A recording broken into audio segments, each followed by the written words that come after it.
देखिए, आज की क्लास में हम लोग जो इससे पहले हम लोग देख चुके थे, सिंध पर विजय, उसके बाद तुर्क आक्रमण, ये सब जितना भी था सारा देख लिए थे। आज हम लोग पढ़ेंगे दिल्ली सल्तनत। क्या टॉपिक है हमारा आज का? दिल्ली सल्तनत।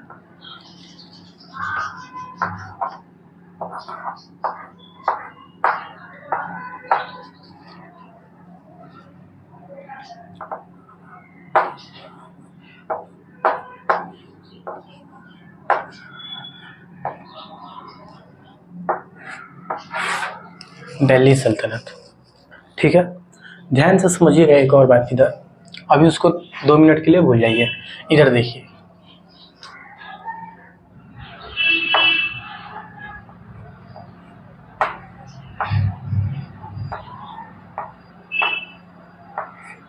जो गौरी था, मोहम्मद गौरी, किसकी बात कर रहे हैं?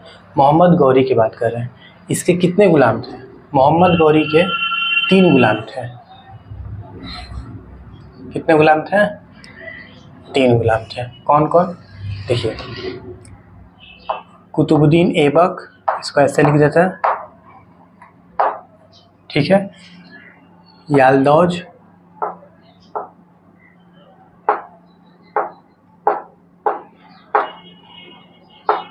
और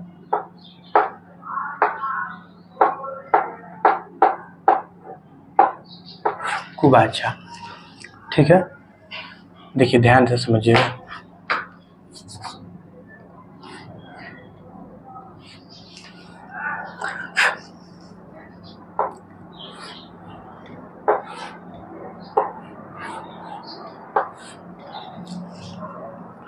देखिए, मोहम्मद गौरी जो था उसके 3 गुलाम थे। कितने गुलाम थे? 3 गुलाम। कौन कौन? कुतुबुद्दीन ऐबक, यालदौज और कुबाचा। कुतुबुद्दीन ऐबक, यालदौज और कुबाचा। देखिए, अब मोहम्मद गौरी जो था उसने कहा कि देखिए, अब हम तो जा रहे हैं यहाँ से, तुम लोगों को अलग अलग हम एक क्षेत्र दे देते हैं। क्या देते हैं? अलग अलग क्षेत्र दे देते हैं। उसके बाद तुम लोग आगे बढ़ाओ, यानी कि राज करो और वंश को आगे बढ़ाओ। तो देखिए, कुतुबुद्दीन ऐबक को दिल्ली मिल गया। क्या मिल गया?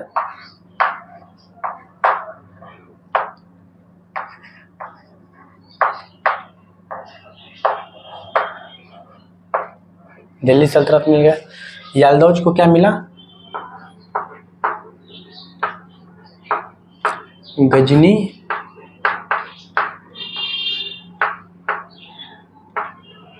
साम्राज्य। और कुबाचा को क्या मिला?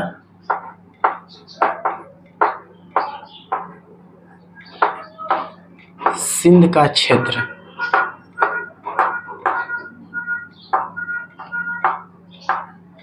यहां तक क्लियर है?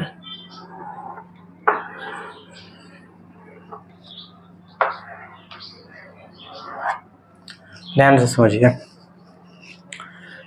कुतुबुद्दीन ऐबक को दिल्ली सल्तनत मिल गया, यालदौज को गजनी साम्राज्य मिल गया और कुबाचा को सिंध का क्षेत्र दे दिया। कौन दिया?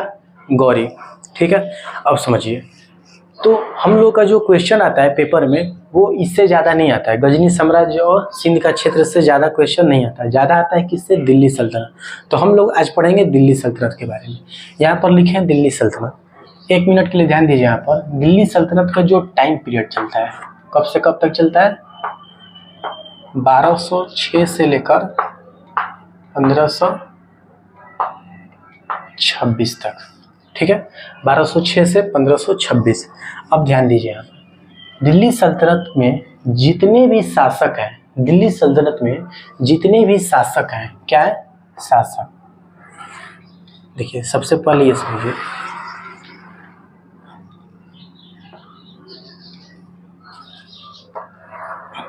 देखिए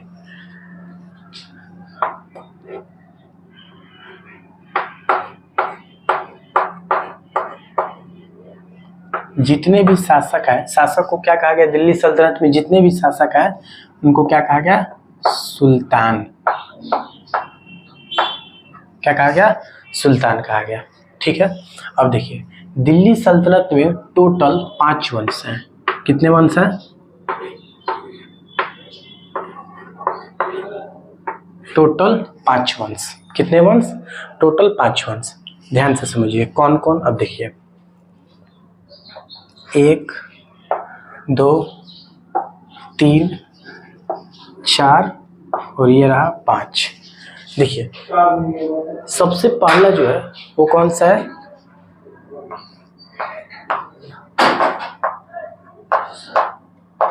गुलाम वंश। दूसरा है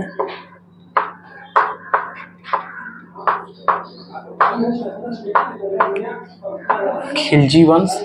तीसरा है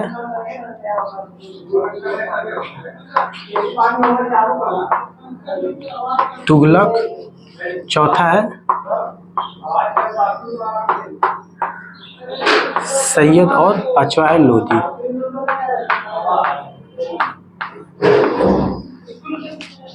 क्लियर है इतना? कौन कौन? गुलाम वंश, खिलजी वंश, तुगलक वंश, सैयद वंश और लोधी वंश। अब ध्यान से समझिए, अगर इसको याद करना हो तो कैसे याद करेंगे? देखिए ट्रिक है। गुलाम से हम लोग कह सकते हैं गुलाब, गुलाब तो कह सकते हैं गुलाब। खिलजी से खिले, क्या? खिले। तुगलक से तो, सैयद से गुलाब खिले तो, सैयद से हम लोग कह दिए सांस, लोधी से लो। ध्यान से समझिए, 5 वंश, गुलाम वंश, खिलजी वंश, तुगलक वंश, सैयद वंश और लोधी वंश। गुलाब खिले तो सांस लो, गुलाब खिले तो सांस लो। टाइम पीरियड समझ लीजिए।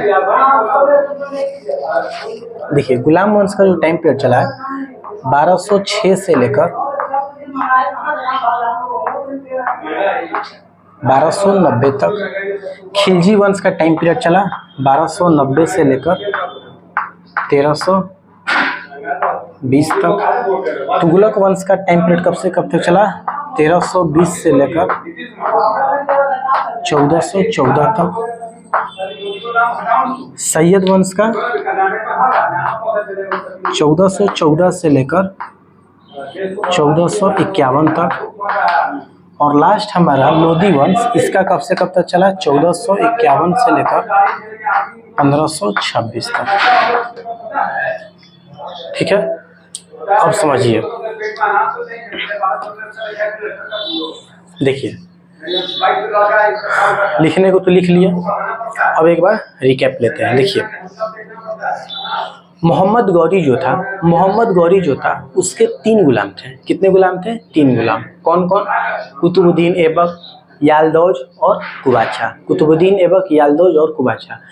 मोहम्मद गौरी ने कहा कि देखो हम तो चले जा रहे हैं यहाँ से, तुम लोगों को अलग अलग एक क्षेत्र दे देते हैं। क्या करते हैं? अलग अलग एक क्षेत्र देते हैं और तुम लोग इसमें शासन करना। ठीक है, तो कुतुबुद्दीन ऐबक को दे दिया दिल्ली सल्तनत, यालदौज को दे दिया गजनी साम्राज्य और कुबाचा को क्या दे दिया? सिंध का क्षेत्र दे दिया। क्लियर यहाँ तक? अब ध्यान से समझिएगा, इन दोनों के बारे में उतना नहीं पढ़ते हैं हम लोग। पढ़ते हैं किसके बारे में? दिल्ली सल्तनत के बारे में। दिल्ली सल्तनत के बारे में पढ़ते हैं। दिल्ली सल्तनत जो है इसका टाइम पीरियड 1206 से लेकर 1526, तकरीबन 320 साल तक चला था। ठीक है, देखिए टाइम पीरियड नहीं समझ में आता है क्या है टाइम पीरियड? ध्यान से समझिए। मान लीजिए सपोज दैट करिए कि आप मान लीजिए सपोज दैट करिए यूनिवर्स है, यूनिवर्स में अलग अलग प्लेनेट है ना? प्लेनेट है तो अब मान लीजिए अर्थ में आप आए, अर्थ के अंदर कितना सारा है, राज्य है, देश है, कितने लोग हैं। तो वैसे ही समझिए ये जो दिल्ली सल्तनत है ये क्या है? 1206 से लेकर 1526 तक इसका जो टाइम पीरियड चला है बहुत ही बड़ा है। अब इसके अंदर जब आइएगा तो इसके अंदर आइएगा तो 5 वंश। किसका? दिल्ली सल्तनत का 5 वंश। अब इन वंशों में एक एक है, इसका अलग अलग टाइम पीरियड चला है, सब कुछ समझाएंगे। ध्यान समझिए। दिल्ली सल्तनत के जितने भी शासक, दिल्ली सल्तनत में जितने भी शासक आएंगे, जितने भी शासन करने वाले आएंगे, राजगद्दी पर बैठने वाले आएंगे, उनको क्या कहा गया? सुल्तान कहा गया। क्या कहा गया? सुल्तान। अब समझिए दिल्ली सल्तनत में टोटल 5 वंश। कितने वंश हैं? टोटल 5 वंश हैं। कौन कौन? गुलाम वंश, खिलजी वंश, तुगलक वंश, सैयद वंश और लोधी वंश। गुलाम वंश को गुलाब खिले तो सांस लो। ट्रिक है, अगर ट्रिक से नहीं याद करना तो आप डायरेक्ट भी याद कर सकते हैं। अब ध्यान दीजिए यहाँ से, गुलाम वंश का टाइम पीरियड जो है कब से कब तक चलता है? 1206 से लेकर 1290 तक। ठीक है, उसके बाद खिलजी का 1290 से लेकर 1320 तक, तुगलक का 1320 से 1414, उसके बाद सैयद का 1414 से लेकर 1451 तक और लोधी का 1451 से 1526 तक। ये क्या है 1206 1290 क्या है समझिए। देखिए सपोज डेट करिए गुलाम वंश है, ठीक है, तो 1206 से इस पर गद्दी पर बैठना शुरू हुआ और इसका अंत कब हुआ तो 1290 में। क्लियर यहाँ तक। तो हम लोग सबसे पहले किसके बारे में पढ़ेंगे, गुलाम वंश के बारे में पढ़ेंगे, उसके बाद खिलजी वंश, उसके बाद तुगलक वंश, सैयद वंश और लोधी वंश। ठीक है, चलिए मिटाते हैं इसको।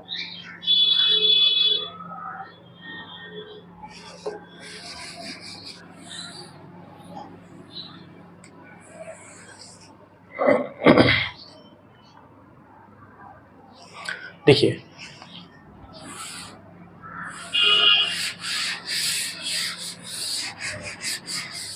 देखिए समझिएगा, पहला वंश कौन सा था, गुलाम वंश, लिख दीजिए यहाँ पर।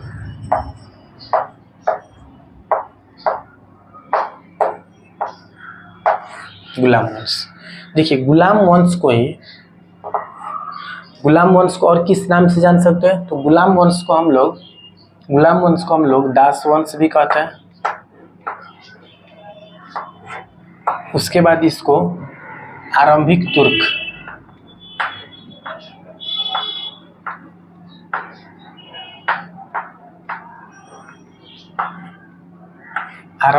भी कहते हैं। इसी को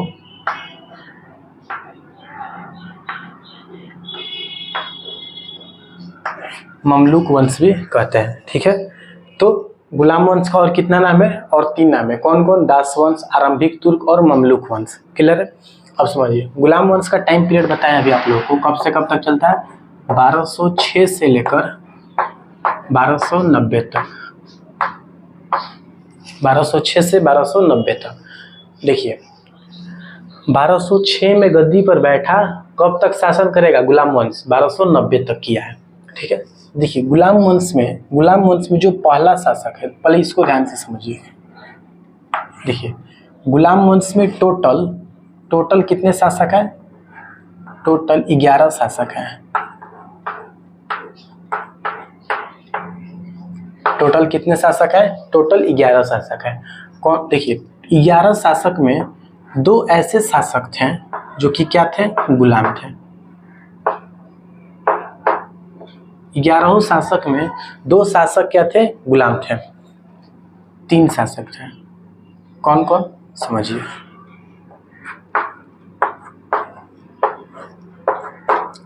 देखिए सबसे पहला तो कुतुबुद्दीन ऐबक, दूसरा हमारा है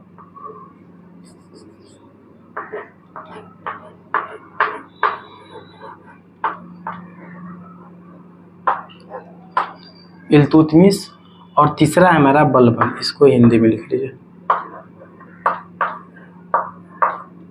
कौन है हमारा, बलबन। ठीक है, अब समझिए ध्यान से, गुलाम वंश में टोटल शासक तो 11 है, गुलाम वंश में टोटल शासक तो 11 है, लेकिन उन 11 शासकों में 3 ऐसे शासक थे जो कि क्या थे, गुलाम थे। क्या थे, गुलाम थे। पहला कौन है, कुतुबुद्दीन ऐबक, दूसरा इल्तुतमिश और तीसरा कौन है, बलबन। कुतुबुद्दीन ऐबक, इल्तुतमिश और बलबन। तो सबसे पहला शासक कौन बना, कुतुबुद्दीन ऐबक बना। तो गुलाम वंश का फाउंडर किसे कहा गया, फाउंडर किसे कहा गया, कुतुबुद्दीन ऐबक को। किसे कहा गया, कुतुबुद्दीन ऐबक को। किसका, गुलाम वंश के फाउंडर कुतुबुद्दीन ऐबक। अब समझिए कुतुबुद्दीन ऐबक, यहाँ पे लिख लेते हैं।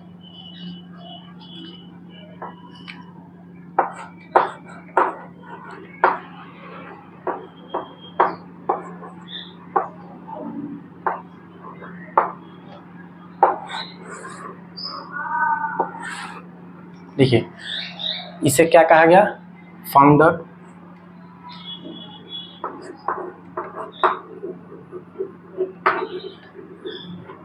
कहा गया। ठीक है, अच्छा, और ये क्या है, और इसने खुद को सुल्तान नहीं कहा। इसने क्या किया, खुद को सुल्तान नहीं कहा।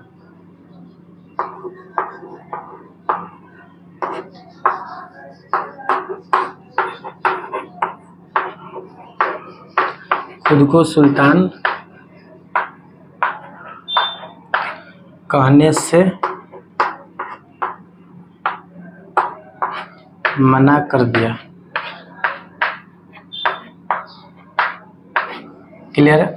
अब समझिए इसके बारे में और। कुतुबुद्दीन ऐबक का मतलब क्या होता है?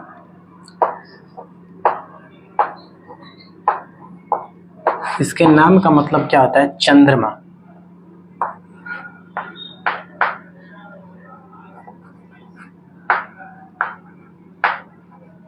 क्या होता है? चंद्रमा होता है। ठीक है, यहाँ तक क्लियर है? देखिए, गुलाम वंश को दास वंश कहा जाता है, आरंभिक तुर्क भी कहा जाता है, इसी को ममलुक वंश भी कहा जाता है। गुलाम वंश का टाइम पीरियड 1206 से लेकर 1290 तक चला है। उसके बाद नीचे आइए, गुलाम वंश में टोटल 11 शासक हैं। उन 11 शासकों में 3 ऐसे शासक थे जो कि क्या थे? गुलाम थे। कौन कौन? कुतुबुद्दीन ऐबक, इल्तुतमिश और बलबन। सबसे पहला गद्दी पर बैठा कुतुबुद्दीन ऐबक। इसका टाइम पीरियड चलता है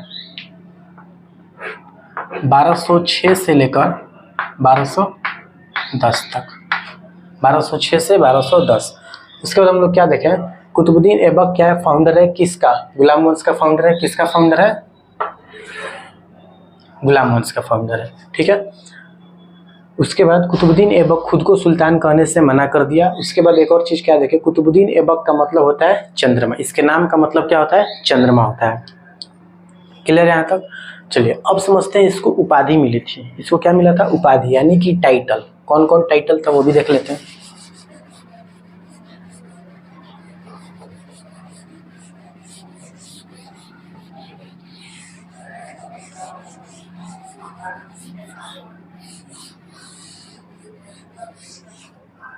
देखिए,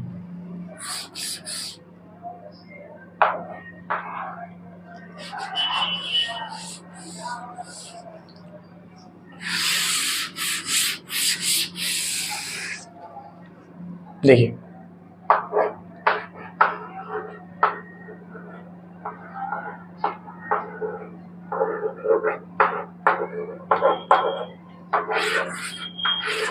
कुछ टाइटल इसको मिला था। कौन कौन टाइटल था? देखिए, सबसे पहले इसको लाख बख्श कहा गया। क्या कहा गया?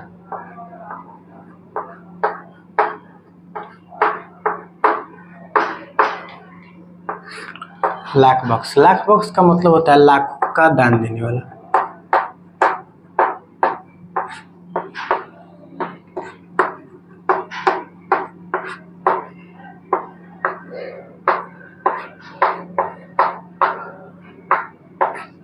लाखों का दान देने वाला। लाख बख्श का मतलब क्या हुआ? लाखों का दान देने वाला। इसे कुरान खां भी कहा गया है।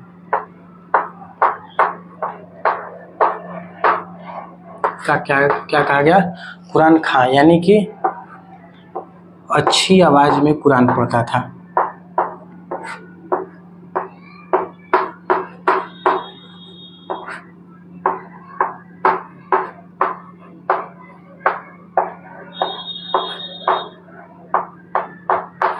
ठीक है, और इससे क्या कहा गया? और इससे कहा गया हातिम। हातिम का मतलब होता है गरीबों का मसीहा।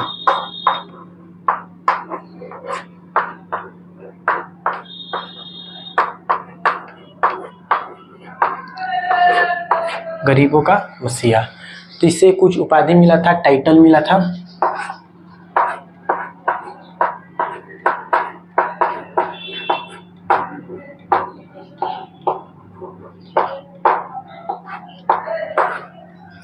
ठीक है, समझ में आ गई है? क्या क्या मिला था इसको?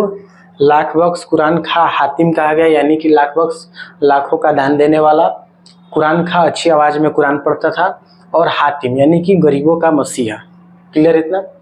चलिए इतना ही रहने देते, एक बार रिकैप ले लेते हैं। देखिए, सबसे पहले हम लोगों ने क्या पढ़ा? सबसे पहले हम लोग पढ़े कि मोहम्मद गौरी जो था उसके 3 गुलाम थे। मोहम्मद गौरी के कितने गुलाम? 3 गुलाम। कौन कौन?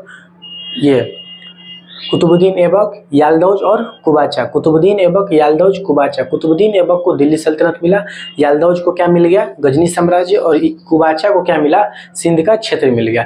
तो हम लोग पढ़ते हैं दो के बारे में नहीं पढ़ते, सिर्फ और सिर्फ पढ़ते हैं दिल्ली सल्तनत के बारे में। दिल्ली सल्तनत का जो टाइम पीरियड चला है बताएं हम आप लोगों को 1206 से लेकर 1526 तक।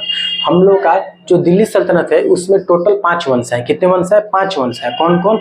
गुलाम वंश, खिलजी वंश, तुगलक वंश, सैयद वंश और लोधी वंश। गुलाब खिले तो सांस लो, ट्रिक है ये।